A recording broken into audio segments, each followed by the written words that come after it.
আসসালামু আলাইকুম। প্রিয় দর্শক, অন্য মঞ্চের আলাপচারিতায় আপনাদের সকলকে আমন্ত্রণ জানাচ্ছি। আজকে আমাদের আলোচনায় আমাদের সঙ্গে অতিথি হিসেবে আছেন। আসসালামু আলাইকুম।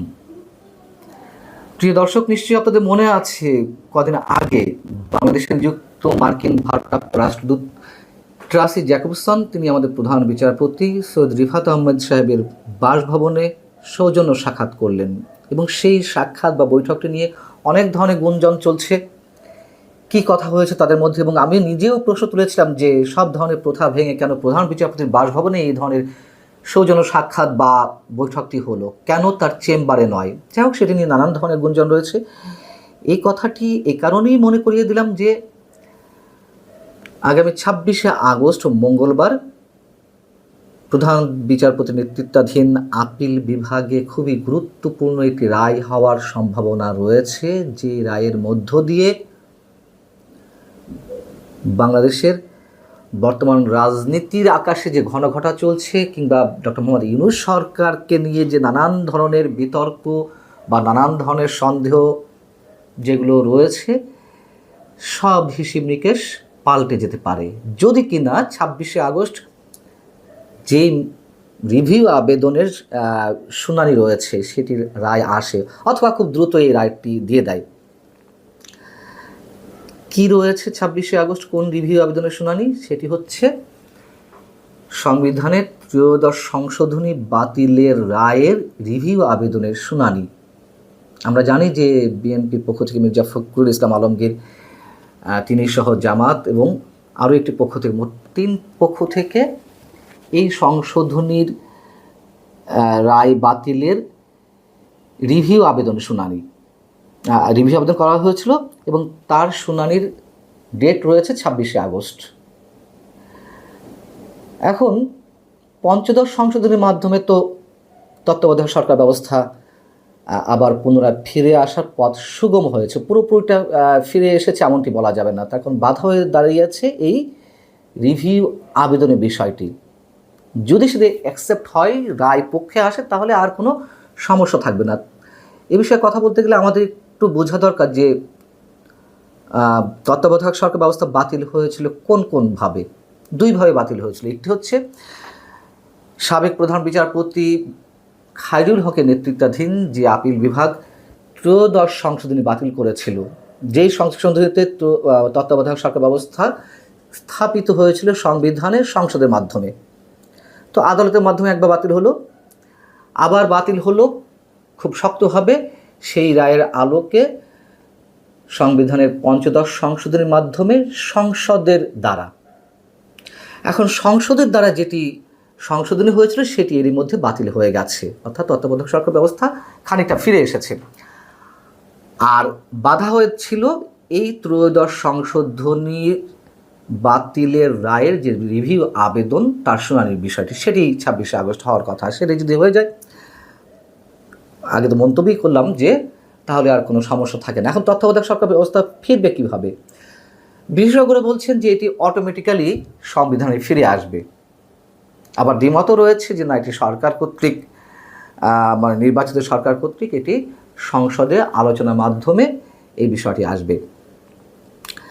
এখন যদি অটোমেটিক্যালি ফিরে আসে, যদি নির্বাচিত সরকার বা নির্বাচিত সংসদের কোনো প্রয়োজন না হয়, তাহলে কি হবে? আমরা জানি যে যে তত্ত্বাবধায়ক সরকার ব্যবস্থা ছিল তার প্রধান কে হতেন? ইমিডিয়েট পাস্ট বা ইমিডিয়েট রিটায়ার্ড চিফ জাস্টিস, সদ্য অবসরে যাওয়া প্রধান বিচারপতি। তিনি যদি অপারগতা প্রকাশ করেন কোনো কারণে, তাহলে তার আগের সাবেক প্রধান বিচারপতি তত্ত্বাবধায়ক প্রধান হবেন। এইভাবেই বিষয়টি ছিল। আরেকটু মনে করিয়ে দেওয়া দরকার যে 2000 সালে, মানে 2001 সালে 111 হওয়ার আগে যে তত্ত্বাবধায়ক সরকার ছিল তার প্রধান কী ছিলেন?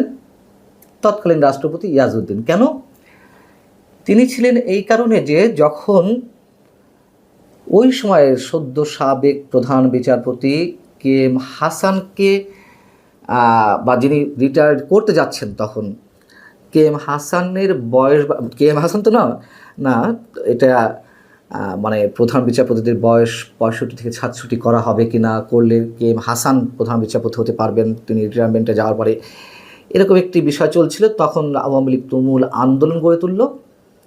একটা পর্যায়ে তুমুল সংঘর্ষ, আপনাদের নিশ্চয় মনে আছে, 27-28 অক্টোবরের। তো সেইগুলোকে কেন্দ্র করে রাষ্ট্রপতি ইয়াজউদ্দিন আহমেদ তিনি নিজে ঘোষণা দিলেন যে তিনি নিজেই প্রধান উপদেষ্টা দায়িত্ব পালন করবেন এবং তত্ত্বাবধায়ক সরকার গঠিত হলো। যখন সেটিও বিতর্কের মুখে পড়লো তখন 111 সৃষ্টি। যাই হোক, এখন যদি তত্ত্বাবধায়ক সরকার ব্যবস্থা পুরোপুরি অটোমেটিক্যালি ফিরে আসে, আমাদের এখন যে ডক্টর ইউনূস সরকার তার কি হবে? তিনি কি বাদ পড়ে যাবেন? নতুন কোনো তত্ত্বাবধায়ক হবে, সেই তত্ত্বাবধায়ক সরকারের অধীনে নির্বাচন অনুষ্ঠিত হবে।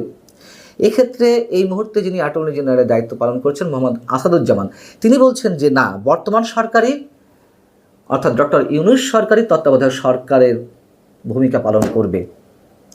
এক্ষেত্রে বিষয়টি সংবিধানের সঙ্গে কোনো ধরনের সাংঘর্ষিক নয়। তিনি উদাহরণ দিয়ে বলছেন গণমাধ্যমকে বা আন্তর্জাতিক গণমাধ্যম ডয়েচে ভেলেকে একটা ইন্টারভিউতে তিনি বলেছিলেন যে, যেমন ধরুন যদি একই ব্যক্তি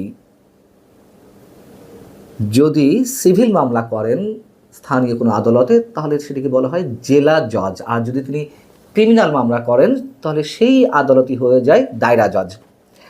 এখন এই ধরনের সংজ্ঞা তো আমাদের আসাদুজ্জামান সাহেব দেবেনই, তার কারণ তিনি এই সরকারের অধীনেই নিয়োগপ্রাপ্ত বা এই সরকার গঠিত হওয়ার আগেই নিয়োগপ্রাপ্ত, সেটি নিয়েও বিতর্ক রয়েছে। যাই হোক, এই সরকার যতদিন থাকবে তার জন্য সুবিধা হয়। এর বাইরে অন্য আইনজীবীরা বলছেন বা সংবিধান বিশেষজ্ঞরা বলছেন যে না, এই সরকার থাকতে পারবে না, যেহেতু বর্তমান যে অন্তর্বর্তী সরকার, এই সরকারের কোনো অস্তিত্বই তো সংবিধানে নেই। এটা তো ডক্ট্রিন অফ নেসেসিটির জায়গা থেকে, বিশেষ প্রয়োজনের জায়গা থেকে এই সরকার গঠিত হয়েছে। অতএব যদি অটোমেটিক্যালি তত্ত্বাবধায়ক সরকার ফিরে আসে, তাহলে রাষ্ট্রপতি তিনি এর আগে সংবিধানে যেভাবে ছিল সেভাবে সাবেক প্রধান বিচারপতিদের মধ্য থেকে প্রধান উপদেষ্টা নিয়োগ দিবেন। তারা আবার বলছে যদি বর্তমান সরকারই, ধরে নিলাম যে বিতর্কের জায়গা থেকে, তত্ত্বাবধায়ক সরকারের ভূমিকা পালন করে, সেক্ষেত্রে তো 90 দিনের মধ্যেই নির্বাচন দিতে হবে। তার কারণ তত্ত্বাবধায়ক সরকার প্রধান হিসেবে বা তত্ত্বাবধায়ক সরকার ব্যবস্থায় 90 দিনের মধ্যে নির্বাচন দিতে হবে, সেই বিধান তো ছিল। যদি কোনো দৈব দুর্বিপাকের ঘটনা না ঘটে, বিশেষ কোনো প্রাকৃতিক দুর্যোগ বা খুব বেশি আনরেস্টের জায়গা, তাহলে প্রশ্ন কি দাঁড়াচ্ছে, ডক্টর মোহাম্মদ ইউনূস সরকার থাকছেন নাকি থাকছে না? ডক্টর মোহাম্মদ ইউনূস সরকার যদি থাকেও, তাহলে তাকে তো ফেব্রুয়ারির আগেই নির্বাচন দিতে হবে। যেহেতু ডক্টর মোহাম্মদ ইউনূস সরকারের নিরপেক্ষতা নিয়ে এই মধ্যে তুমুল বিতর্কের সৃষ্টি হয়েছে, তখন রাজনৈতিক দলগুলো, বিশেষ করে বিএনপির পক্ষ থেকে এই অভিযোগটি তোলার সমূহ সম্ভাবনা রয়েছে বর্তমান সরকারের অধীনে কোনো নির্বাচন নয়। এবং আমি নিজেও বরাবর বলে আসছি যে ডক্টর ইউনূস সরকার নির্বাচন দিতে পারবে না, অথবা তার অধীনে কোনো ধরনের নির্বাচন হবে না, এটি আমার ধারণা। আমি বরাবরই বলে আসছি, আমাদের কয়েকটা দিন অপেক্ষা করতে হবে এবং 26শে আগস্টের শুনানিতে যে রায় আসবে, প্রথমে যেটি বলছিলাম, তা অনেক কিছুর হিসেব নিকেশ বদলে দিতে পারে।